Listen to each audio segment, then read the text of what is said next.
নমস্কার, আমি doctor Rajarshi Goswami, consultant clinical and radiation oncologist practising in Kolkata. আজকে আমি আপনাদের সামনে এসেছি ক্যান্সার নিয়ে কিছু কথা বলতে।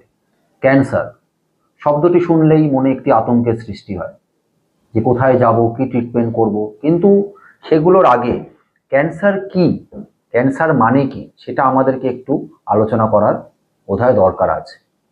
ক্যান্সার যদি খুব ভালো বা সহজ বাংলায় বলতে চাই, ক্যান্সার হচ্ছে একটি অনিয়ন্ত্রিত কোষ বিভাজন, যাতে কোষগুলি আমাদের প্রতিনিয়ত বিভাজন চলছে আমাদের প্রত্যেকের শরীরে, কিন্তু যদি সেই কোষ বিভাজনটি অনিয়ন্ত্রিত হয়ে যায়, সেই কোষগুলি যদি অনিয়ন্ত্রিতভাবে বিভাজন হতেই থাকে এবং তার ফলে একটি মাংসপিণ্ড বা টিউমার সৃষ্টি হয় এবং সেটি যদি ক্যান্সারে পরিণত হয়, তাকেই ক্যান্সার বা কর্কট রোগ বলে।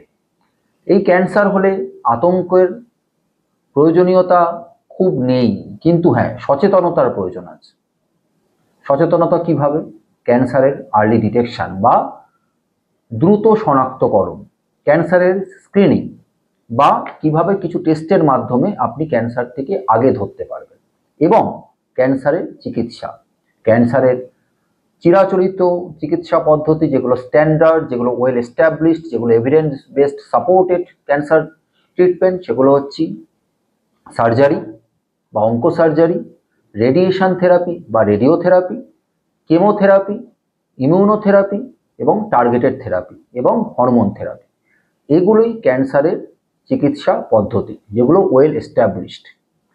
ক্যান্সার সম্বন্ধে কিছু কথা বললাম, আশা করি আপনাদের উপকারে লাগবে। কিছু যদি আরও জানতে হয়, আপনারা আমার সাথে যোগাযোগ করতে পারেন। ধন্যবাদ।